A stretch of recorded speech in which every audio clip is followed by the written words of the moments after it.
exciting picture is a photo is of Flying J in Fort Erie, and this is Friday 5:06 p.m.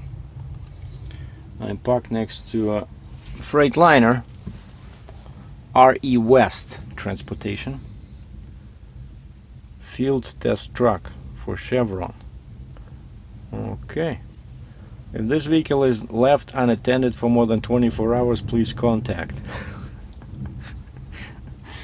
And on my left is Schneider.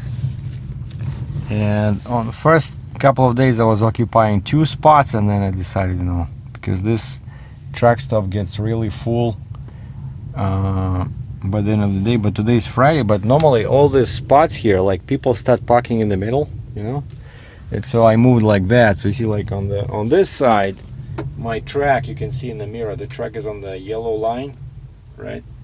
But on this side it sticks out a little bit, but a couple of inches. So I figured, I did this before like that, so most people, they will see your flags and they will see this excavator. No, a couple of times, I went out of the cabin when the guy is trying to back next to me, and I say, hey, you see the excavator on the trailer? No, just to make sure that we're on the same page, that we have a 12.5 foot machine. And I'm recording today with no external mic, and this is just a smartphone. But I'm telling you, that video, it, even to me, like, I look at it, it looks amazing, like Hollywood, the one I did with the Nikon. But it was much more work, I had to adjust the microphone, I had to play with the exposure, and microphone was still too low, because everybody says don't use automatic level, use manual. And I played with that, I was holding the mic like this, turning the camera towards myself, but that way it's kind of like funny, because the screen is on the back, right? So for me to see how high the levels go, like when I start doing a test, I have to look at the back of the camera, right? And so I had to take off the mic and hook it up and just do like this.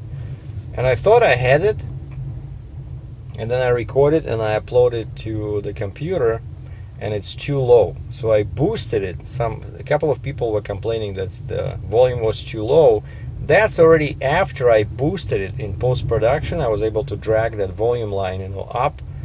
Like from 0 I did like +10, so, but you can hear that it's very nice quality. Of course, this mic, it's this one over here. See this little mic, it's called Micro, a Rode Micro. Just plugs in, and that's how it sits on the top of the camera over here. Okay. So very nice, especially for recording outside. But now I didn't even want to do the video, because I thought we'd be doing a driving video. And I have my standard gear ready to go. Everything is charged, right? And it's hard for me to do 1080p when I'm driving, because the files get huge. Like, it's one thing when I'm sitting. When the picture is stationary, it's much smaller. But once you start driving, there's so much information. Then 1080p, it's the files are 2 times bigger than 720p. It's hard for me to work with these files, like in the field, where I do have a fast connection. But anyway, so I thought I would be driving, and now it's after 5 local time, which means that the New York DOT permit office is closed. And I checked again with the permit company at the 4:15. My subject line in the email read 45 minutes till the bell rings.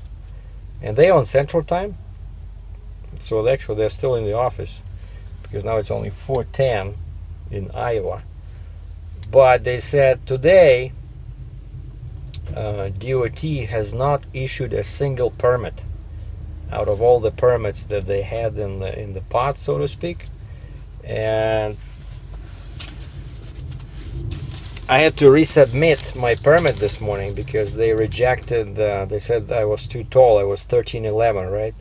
Like, I got the Pennsylvania approved, no escorts, just a couple of small detours on I-79, but I got it on the first day, pretty much on Tuesday when I got loaded. But New York, it took them 2 days to say no, that the route I proposed around Buffalo, it had 13.6 toll bridges and I was 13.11, and so then the permit company says you might need to hire a survey car.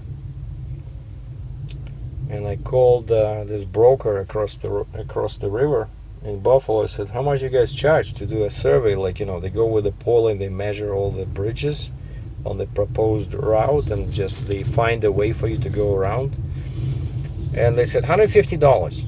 And somehow I don't think there's probably a charge per mile as well, because it would take them like probably half a day just to find the proper way. So basically 1311, it's too much for New York, And so I talked to a friend of mine who often hauls this super big stuff on like multiple axles, not like me, but a lot of axles. And I said, did you ever haul this excavator? Where did you put the bucket? Like, do you remember? And the guy said he put the bucket where it usually goes with the smaller machines, between the beams, right? But this time I was not able to do that, so I put the lower arm of the boom where my wheels are, where I used to keep my tarps, because that's how I did it with that machine, with the first one. This is my second John Deere 450, right? And I watched that video. It was like about a year ago when I moved it on the Mac with a 4-axle trailer, and it helped me a lot, to it just reminded me where I put the chains, what I used, and I did everything I even looked at how close I was to the end of the deck, like where to position the machine. It was very helpful, like my own video. So I watched like the parts where I just show the machine and how I secured it, it was very cool. And so because of that video, this time securing this machine took much less time, And the only thing is, because that one didn't have a bucket, this one has a bucket, so I couldn't put it any lower, and I didn't want to overload, because if you move the machine too much to the truck, then of course you have too much weight. And for example, New York does not allow more than 36,000 pounds on 2 consecutive axles, So that's why when I look at my permit, and I was 54.7 thousand pounds on the pusher and drives, and 73 on the 4 axles on the trailer, it was cool. I was very close to 18,000 pounds, on all axles but the steer, and the steer was 14.3. And so on the advice I got from this multiple axle guy, so I decided to move the machine. And yesterday I spent like probably 3 hours, almost broke my leg, just slipped on a chain. The chain was on the deck, and I stepped on the chain and the leg slipped, and I hit the beam, those 2 raised beams. I hit with my leg, and I like opened the pants. I look at it, everything's fine, but hurts like hell. But I don't see any cut in the skin, like, so no infection. Cool. But it was kept hurting, and then I checked again 5 minutes later. I have like a little heel like this tall, like right out of your leg. It's like as if somebody just put in, I don't know, 50 mil of liquid under there. Like, it was huge, like this hepatoma, whatever it's called, and it was hurting. And anyway, so I found how to reduce. Of course, they say during the first 24 hours you have to use something cold, and keep that part of the body where you got that injury, keep it above, higher than the rest of the body, so that the blood does not flow in there. And so I spent half of the day after that with my leg on the table over there. And it has a little sign, no feet, But it was no weight in there. I was lying on the bed watching some Netflix. And actually, that's one thing that cool about being in Canada, is that I have that modem, that Bell Mobility high-speed modem, and that's why I'm in Canada. I can do 1080p, But once I go into US, you'll guys probably see more 720p, especially when I'm driving. I'm sorry about that, but maybe later I'll get the same modem, but from Verizon, and then I can do 1080p in the States. But for now, I'll be using my phone. And it just, my plan does not give me unlimited, but anyway, that's, nobody's interested in that. But I'm just saying that, yeah, so I had a small injury, but this morning I see everything pretty much disappeared, except the leg became thicker, but that big little heel kind of like spread out, but it was very painful. I was so angry with this machine, like I was dancing those chains in there. But anyway, so there was a guy, also Schneider, on my side over here, and I was afraid to move that because the track's so huge, right? And I was afraid the machine would go sideways a little bit, because I did not load it, right? I did not even know which way I have to move the levers to go backwards, like forward or rear, because I know you can tell by where the drive wheel is, but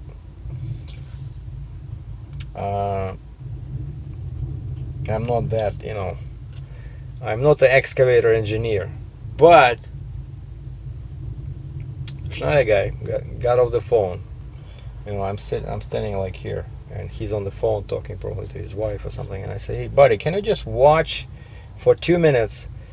I want the track to be right where the boards break. There's a line between two boards, and that's where the inside of that track was right there. But I was afraid to do it by myself. I wanted somebody. I needed a couple of, another pair of eyes to make sure that the machine was sitting perfect. Like that guy is a genius. Some young kid, I don't know, maybe 30 years old, 25 years old. He's driving all these big loaders, humongous loaders. They have this in the gravel pit where I was loading, and he drove this on. But without me, it would be difficult. I was watching and telling him which way to go. I said, just like this to this way, And so he loaded it perfectly.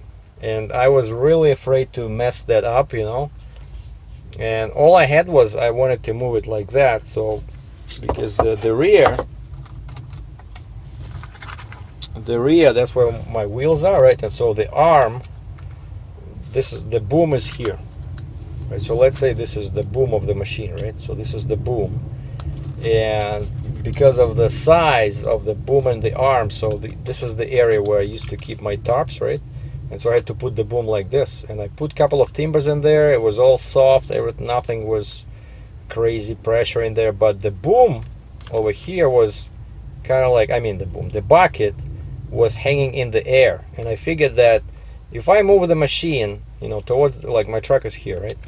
And that's, the boom sits on the plate right above the wheels, and I'm 1311. So if I lift the boom like this, and I move like maybe 1 foot or 15 inches, then I can lower the boom, right? Because now there's more space, and that's what I did. And so this guy gets off the phone finally, and he comes out, and I explained to him what I want to do, and he looks at me and he says, you know how to operate this? And I said, yeah, what's the big deal, but it's humongous, like in real life, especially when you come out to it, it's huge. It's a huge machine, like 90,000 pounds, well, 89 and change, because they took the counterweights off. But I got a kick out of this guy asking me that, but I said, yeah, I know how to operate this, except that I just wanted to watch. I said I did not load this, but I never drove 450, but I loaded 300, which are just a bit lighter, like Series 3, and of course Series 4 it's much heavier. But anyway, so the guy was watching there, and we talked, because he was really interested in what I was trying to achieve, and we exchanged some ideas. He says maybe you shouldn't go even that far, because there was like a knuckle on that boom over here. There's like one spot that was thick, and he says even if you get off that knuckle, you're already gonna, you know, gain maybe 2 inches. And then what I did, so I ended up going probably like 15 inches towards the truck. And so what I also did is, instead of those almost 4-inch thick timbers, I put in that crane belting. You know, like I have that piece like the size of this scale ticket, but it's very thick piece of old crane belt that I used to cover some sharp edges. You know, so I put it in there on the same spot where the boom was. And also I climbed on the top and I found that there's hoses in there, like these metal hoses, like pipes, you know. And there was a bracket, like hoses are like bracket, and there's a bolt like sticking out like this, like exactly like this size, you know, maybe less, no, like 1 inch, you know, like this is the hose and this is the bolt, you know, on the very top. And so I found my wrenches, I climbed on the top there, walked on the boom,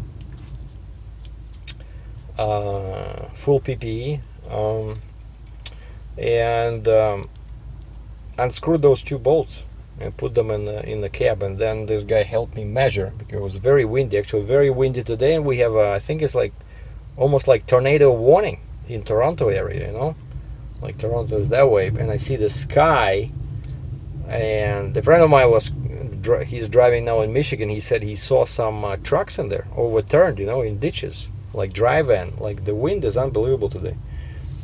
And so yesterday was also not this bad, but it was still windy. And so I don't have one of those poles, you know, like those poles that car haulers, because, you know, they're pretty big. I don't have room in here, but maybe I should get one. But anyway, I climb on the top, and I held that tape, and the guy made sure it was touching the ground. So I was 13.6, actually, even like a couple of, maybe like 13 feet 5 inches, maybe like 0.6 or 7, you know, somewhere in between 5 and 6. So perfect. And so but of course, because of that, my weight changed a little bit, you know. And it was interesting, so I had to go to the scale like 3 times, you know. So I moved my 5th wheel after that, and so it's, you know, I'm learning about this truck, right? Because Mac was totally different, like the weights were all different, and the gooseneck is different. And so I didn't feel sorry that I had to pay $18 here in Canada. Scale cost $18. And of course, you know, with my onboard scale, you would think that why I'm not using that. Well, it's because I didn't calibrate it. You know, the problem with that scale is that each time you, like, let's say you calibrate it for your empty weight, and then you have to calibrate it loaded. But that's, let's say you move something, you moved your 5th wheel, or you move your, now instead of 3 axles in the back, you use 4. That's it. You have to recalibrate again. You know, so basically, I'm still trying to come up with a plan, like what I should calibrate it for. Like probably I'll calibrate it for the same position that like now of the gooseneck, where I have a heavy load and I need to transfer lots of weight to the front, you know. Like now my 5th wheel is about 7-8 inches ahead of the center of drive axle 1. Okay, and so I find that this is it's pretty good weight distribution. You know, nothing is overloaded, and the weight is evenly spread between the steer, the drives, the pusher, and the trailer, you know. So maybe I should do that. Like, but I want to get fuel. You know, I'm like 30% of fuel. Like, what's the point of calibrating the gauge if you don't have fuel? But over here it's like $1.30 something Canadian per liter. It's like $5 US a gallon. I don't want to buy it here. You know, I want to buy it somewhere, maybe in New York, or I don't know, in Virginia, West Virginia will be much cheaper. But of course, I don't have enough to reach West Virginia. But maybe somewhere in Pennsylvania, if I find something like small station, something cheap, you know. Before I had good luck with New York, like small stations can be pretty cheap. Maybe my permit will send me through that what is that called, Jim's Plaza. I know those guys have very good usually prices. They're smack in the middle, near 277 highway in Buffalo. So if I go through that, I'll just get fuel over there. And so yeah, so because of that, I didn't calibrate the gauge, and so I had to pay twice 18 bucks Canadian, and then once it was $5 reweigh. Whereas in the States, of course, it's like usually 10 bucks US for the first time, and then $1 for the second. In Canada, that one of the reasons why I installed this gauge, you know. But I'm gonna use it. I'm gonna use it because it would be really useful now to see, you know, how much the weight changes.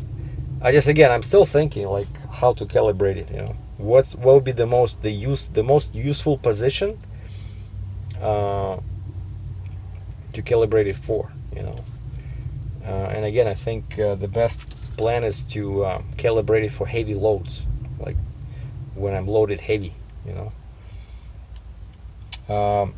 So anyway, so the big news of the day is that since it's now after 5 and I double checked with the permit company, I don't have the New York permit. And she says, yeah, she says none of the permits were issued today that they submitted, and my new one was resubmitted this morning at 8 o'clock. I said, now I'm legal height, right? Nothing. And so I said, wait a second, so you want me to sit here over the weekend? And they said, well, we're sorry. I said, well, it's not your fault, like it's the permit service company, right? So I've been here since Tuesday, and now it's Friday, and I was hoping to leave New York by Saturday noon, because Pennsylvania you can drive all weekend, West Virginia you can drive all weekend, but New York and Virginia do not allow driving after 12 on Saturday, you know. And of course I need escorts. I need escort in New York. I don't need one in Pennsylvania, but I need escorts in Virginia, West Virginia, North Carolina. So it's gonna be fun. Well, at least the machine is washed. I already did my customs paperwork. They're expecting me to cross, but that ACE electronic manifest is good for 17 days, but I already did that, and so I'm ready, right? I started my Pennsylvania route because there's 2 detours in there. I wrote them even down somewhere. Oh yeah, I wrote it like this on it, you know. And then I can just undo this and put it on my dash, so I remember what exit, you know. And yeah, Pennsylvania, it's like I said in the previous video, so 79 south to 6 east to 322 to 173 south to 108 west to back to 179, and then there's another detour 519 south to 19 south to 179, but this one is short.